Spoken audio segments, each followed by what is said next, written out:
Assalamualaikum warahmatullahi wabarakatuh. Perkenalkan, nama saya Angesti Rahmadani dengan nomor NIM 2006002 dengan prodi Ekonomi Pembangunan. Pada video kali ini saya buat untuk memenuhi tugas mata kuliah pengantar Ekonomi Pembangunan yang diampu oleh Bapak Dr. Alphonse Satrianto, SEME. Baiklah, pada video kali ini saya akan menjelaskan materi mengenai teori ekonomi pembangunan Adam Smith dan teori Ricardo. Yang pertama, teori pembangunan Adam Smith. Adam Smith adalah ahli ekonomi klasik yang dianggap paling terkemuka. Karya yang sangat terkenal adalah sebuah buku yang berjudul An Inquiry into the Nature and Character of the World of Nations, yang diterbitkan pada tahun 1776, terutama menyangkut permasalahan pembangunan ekonomi. Walaupun memaparkan teori pertumbuhan secara sistematik, namun teori yang berkaitan dengan itu kemudian disusun oleh para ahli ekonomi. Yang pertama, hukum alam. Adam Smith meyakini berlakunya doktrin hukum alam dalam ekonomi. Ia menganggap setiap orang sebagai hakim yang paling tahu akan kepentingan sendiri, yang sebaliknya dibiarkan dengan bebas mengejar kepentingannya itu dengan kebutuhannya sendiri. Smith pada dasarnya menentang setiap campur tangan pemerintah dalam industri dan perniagaan. Ia adalah seorang penganut paham perdagangan bebas dan pengajur bebas, kebijaksanaan pasar bebas dalam ekonomi. Yang kedua yaitu pembagian kerja. Pembagian kerja adalah titik permulaan dari teori pertumbuhan ekonomi Adam Smith yang meningkatkan daya produktivitas tenaga kerja. Ia menghubungkan kenaikan itu dengan yang pertama, meningkatnya keterampilan pekerja, yang kedua, penghemat waktu dalam memproduksi barang, yang ketiga, penemuan mesin yang sangat menghemat tenaga. Penyebab yang terakhir dari kenaikan produktivitas ini bukan berasal dari tenaga kerja, tetapi dalam modal. Teknologi majulah yang melahirkan pembagian kerja dan perluasan pasar. Pembagian kerja bertambah sering dengan meningkatnya pasar. Oleh karena itu, perluasan perniagaan dan perdagangan internasional sangat bermanfaat dengan meningkatnya jumlah penduduk. Dan fasilitas transport akan terjadi pembagian kerja yang semakin luas dan peningkatan modal semakin besar. Yang ketiga yaitu proses pemupukan modal. Smith menganggap pemupukan modal sebagai suatu syarat mutlak bagi pembangunan ekonomi. Dengan demikian, permasalahan pembangunan ekonomi secara luas adalah kemampuan manusia untuk lebih banyak menabung dan menanam modal. Modal suatu bangsa meningkat dengan cara yang seperti meningkatnya modal perorangan, yaitu dengan jalan memupuk dan menambah secara terus-menerus tabungan yang mereka sisihkan dari pendapatan. Maka dari itu, cara yang paling cepat ialah dengan menanamkan modal sedemikian rupa sehingga dapat memberikan penghasil yang paling baik kepada seluruh penduduk agar mereka sanggup menabung sebanyak-banyaknya. Yang keempat yaitu agen pertumbuhan. Menurut Smith, para petani, produsen, dan pengusaha merupakan agen kemajuan dan pertumbuhan ekonomi. Bagi Smith, pembangunan pertanian mendorong peningkatan pekerjaan, konstruksi, dan perniagaan. Pada waktu terjadi kenaikan surplus pertanian sebagai akibat pembangunan ekonomi, maka pemerintahan akan jasa perniagaan dan barang pabrikan akan meningkat pula. Ini semua akan membawa pada kemajuan perniagaan dan berdirinya industri manufaktur. Pembangunan sektor tersebut akan meningkatnya produksi pertanian. Apabila petani menggunakan teknik produksi yang canggih, jadi pemupukan modal dan pembangunan ekonomi terjadi karena tampilnya para petani, produsen, dan pengusaha. Yang kelima yaitu proses pertumbuhan. Schumpeter menjelaskan pendekatan pertumbuhan ekonomi yang disampaikan oleh Adam Smith yaitu dengan menganggap benar faktor-faktor kelembagaan politik dan alam. Smith beranggapan dari asumsi bahwa suatu kelompok sosial atau bangsa akan mengalami laju pertumbuhan ekonomi yang terciptanya karena naiknya jumlah mereka dan melalui tabungan. Menurut Smith, proses pertumbuhan ini bersifat menggumpal atau kumulatif. Apabila timbul kemakmuran sebagai akibat kemajuan di bidang pertanian, industri manufaktur, dan perniagaan, kemakmuran itu akan menarik pemupukan modal. Kemajuan teknik, meningkatnya penduduk, perluasan pasar, pembagian kerja, dan kenaikan keuntungan.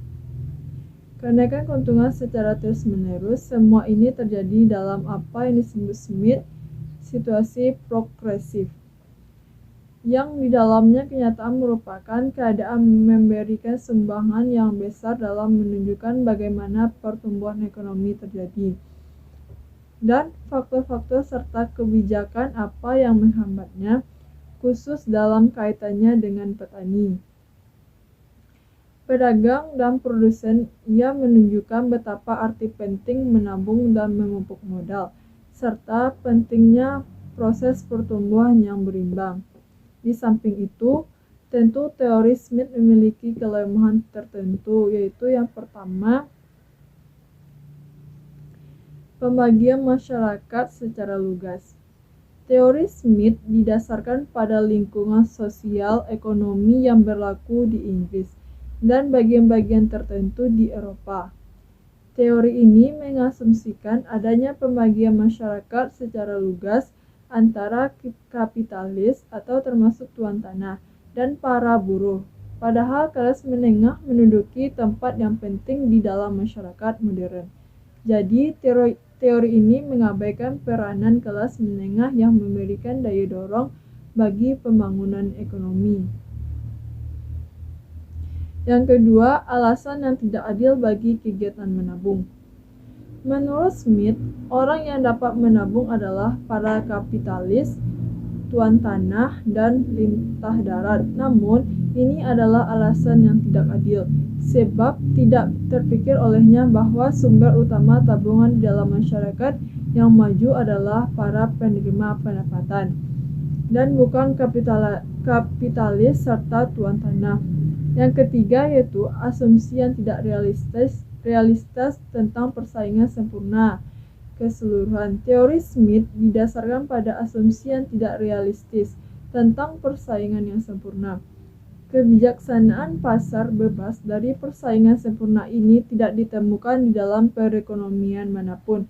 Sejumlah pembatasan malahan dikenakan pada sektor perorangan dan pada perdagangan internasional pada tiap-tiap negara di dunia. Yang keempat yaitu pengabaian wira swasta atau pengusaha. Smith mengabaikan peranan pengusaha dalam pembangunan ini adalah suatu kelemahan yang serius dalam teorinya. Pengusaha merupakan titik sentral dalam pembangunan, sebagaimana diterangkan oleh Schumpeter. Mereka inilah yang mengatur dan menghasilkan inovasi dan dengan itu menghasilkan pembentukan modal. Yang kelima yaitu asumsi yang tidak realistis tentang keadaan stasioner. Smith berpendapat hasil akhir suatu perekonomian kapitalis adalah keadaan stasioner. Ini berarti dalam ekonomi serupa itu memang terjadi perubahan, tetapi di sekitar titik keseimbangan saja. Terdapat kemajuan walaupun pelan, seragam, dan teratur bagaikan sebatang pohon, tetapi penjelasan tentang proses pembangunan ini tidak memuaskan, sebab pembangunan terjadi tidak secara teratur. Dan jika seragam serta tetap, jadi asumsi tentang keadaan stasioner ini tidak realistis. Penerapan teori Smith, teori pembangunan ekonomi, Smith mempunyai kebenaran yang terbatas karena terbelakang teori pembangunan ekonomi Smith menunjukkan faktor-faktor tertentu yang bermanfaat dalam proses pembangunan negara. Negara terbelakang, para petani, pedagang, dan produsen, tiga agen pertumbuhan yang disebut Smith dapat menolong mengembangkan perekonomian dan meningkatnya produktivitas dalam bidang masing-masing. Dengan tidak adanya perekonomian pasar bebas dalam negara terbelakang, negara dapat mendorong mereka untuk menghasilkan lebih banyak, sebagaimana terjadi di India. Yang kedua yaitu teori Ricardian. Menurut Schumpeter, ia hanya mendeskripsikan teori tersebut distribusi. Oleh sebab itu, analisis Ricardian merupakan analisis yang memutar.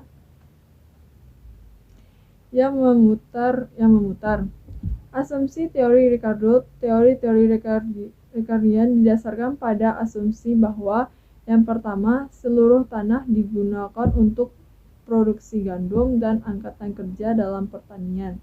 Membantu menentukan industri, persediaan tanah adalah tetap buruh dan modal adalah masukan yang bersifat variabel, dan seluruh buruh dibayar dengan upah yang cukup untuk hidup secara minimal. Pada teori Ricardo ini terdapat persaingan sempurna. Pemumpukan modal dihasilkan dari keuntungan. Berdasarkan asumsi tersebut, teori membangun teorinya yang saling berhubungan. Keseluruhan pendapatan nasional dibagikan menjadi 3 kelompok, yaitu yang pertama, pembangunan sewa keuntungan dan upah. Pembangunan sewa keuntungan dan upah adalah sewa per unit buruh adalah perbedaan antara produk rata-rata dan produk marginal. Tingkat upah ditentukan oleh cadangan upah dibagi dengan jumlah buruh. Yang kedua yaitu proses pemupukan modal. Menurut Ricardo, pemupukan modal merupakan keuntungan, sebab keuntungan merupakan kekayaan disisihkan untuk pembentukan modal. Pembentukan modal tergantung 2 faktor. Yang pertama, kemampuan untuk menabung. Yang kedua, kemauan untuk menabung. Makin surplus tersebut, makin tinggi kemampuan untuk menabung. Besarnya surplus tergantung pada tingkat keuntungan. Pada tingkat keuntungan, kenaikan upah dan berkurangnya industri lain. Yang ketiga yaitu sumber lain pemumpukan modal. Pembangunan ekonomi tergantung pada perbedaan antara produksi dan konsumsi. Karena itu tingkat keuntungan uang diperoleh dari modal harus sama dengan keseimbangan, baik dalam pertanian ataupun dalam industri. Adapun sumber lain pemupukan modal, pembangunan ekonomi tergantung pada perbedaan produksi dan konsumsi. Karena itu ia menekankan peningkatan produksi dan pengurangan konsumsi. Dalam hal ini, sumber lain dari pemupukan modal yaitu yang pertama, pajak. Pajak adalah sumber pemumpukan modal yang ada di tangan pemerintah. Menurut Ricardo, pajak dikenakan hanya untuk mengurangi konsumsi yang berlebihan. Dalam hal ini, pengenasan pajak pada para kapitalis, pemilik tanah, dan buruh akan memindahkan sumber-sumber dari ekonomi. Sumber-sumber dari kelompok ini kepada pemerintah, tetapi pajak sebaliknya mempengaruhi investasi. Oleh sebab itu, Ricardo tidak menyetujui pengenaan pajak, karena pajak akan mengurangi pendapatan laba dan pemumpukan modal. Yang kedua yaitu tabungan. Ricardo lebih menyetujui pemumpukan modal melalui tabungan. Tabungan dapat dibentuk dengan cara penghemat pengeluaran, memproduksi lebih banyak dan dengan meningkatkan tingkat keuntungan serta mengurangi harga barang. Yang ketiga itu perdagangan barter. Ricardo membela adanya perdagangan bebas. Dalam cara ini, sumber daya dunia dapat digunakan secara lebih efisien melalui perdagangan luar negeri. Perdagangan bebas merupakan faktor penting bagi pembangunan suatu negara. Yang keempat yaitu keadaan stasioner. Menurut Ricardo, ada kecenderungan alamiah bahwa tingkat keuntungan akan menurun dalam perekonomian, sehingga negara akhirnya mencapai keadaan stasioner. Apabila pemumpukan modal meningkat sebagai akibat meningkatnya keuntungan, maka jumlah keseluruhan produksi meningkat pula sehingga dana upah meningkat. Adapun penilaian kritis, pendapatnya mengenai pertumbuhan ekonomi telah dianut oleh banyak kalangan. Pendapatnya itu adalah yang pertama, pembangunan pertanian. Ricardo menekankan pentingnya pembangunan pertanian dalam pertumbuhan ekonomi, sebab pembangunan industri tergantung pada sektor itu. Yang kedua yaitu tingkat keuntungan. Ricardo membela pentingnya tingkat keuntungan dalam pembangunan ekonomi, sebab pemumpukan modal tergantung pada kenaikan tersebut. Yang ketiga yaitu pentingnya tabungan. Seperti ahli ekonomi modern, teori Ricardo menekankan pentingnya tabungan bagi pemumpukan modal. Jadi, Ricardo adalah pelopor ahli ekonomi modern. Yang keempat yaitu perdagangan luar negeri. Ricardo memberikan tekanan khusus pada perdagangan luar negeri sebagai sarana memperbaiki keadaan perekonomian, sebab perdagangan luar negeri akan membawa pemanfaatan sumber daya secara maksimum dan meningkatkan pendapatan. Yang kelima yaitu teori dinamis. Ricardo menyajikan suatu teori yang dinamis yang menganalisa pengaruh perubahan dari berbagai variabel pada pembangunan ekonomi seperti penduduk, upah, sewa, keuntungan, dan sebagainya. Adapun kelemahan teori Ricardo, yang pertama, mengabaikan pengaruh teknologi. Mengabaikan pengaruh teknologi ini, Ricardo menerangkan bahwa teknologi maju dan lapangan industri berakibat pada penggantian buruh dan konsekuensi lain yang merugikan.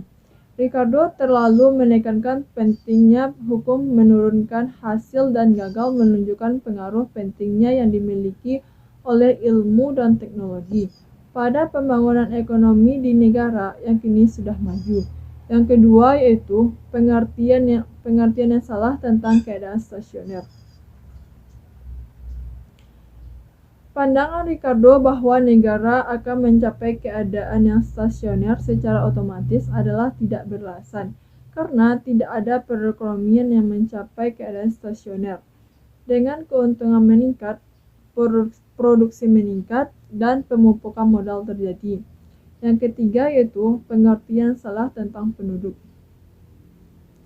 Pandangan Ricardo bahwa dengan meningkatnya jumlah penduduk, maka upah tidak dapat meningkat, tidak pernah terbukti.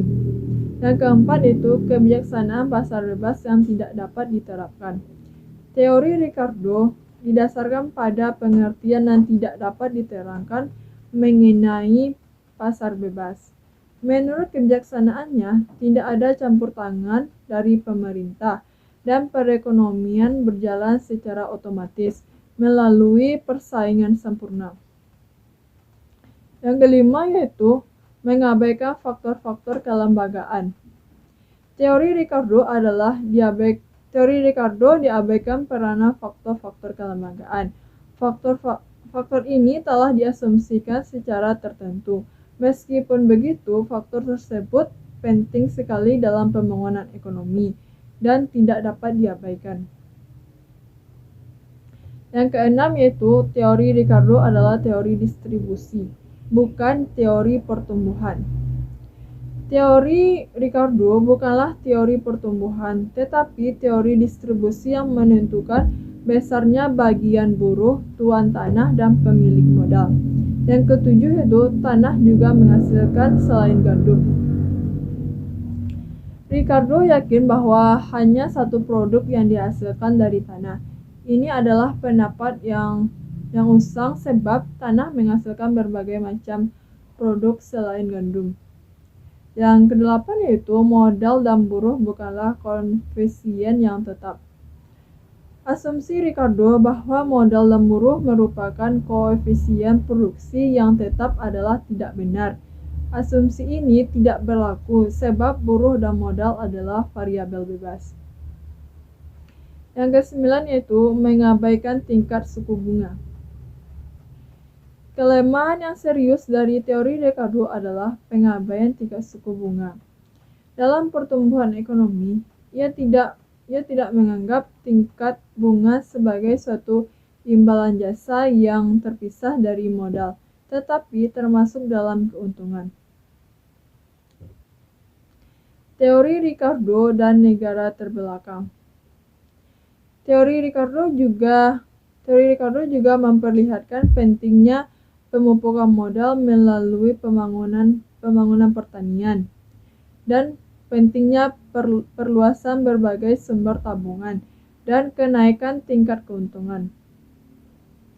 Teori Ricardo tidak mungkin diterapkannya sepenuhnya di negara berkembang atau negara terbelakang. Penduduk meningkat lebih cepat daripada peningkatan persediaan makanan, tetapi upah rendah sebab buruh melebihi permintaan dan tiada kecenderungan untuk mengganti modal dengan buruh. Dalam keadaan seperti ini, tingkat pendapatan menjadi rendah dan kemampuan untuk menabung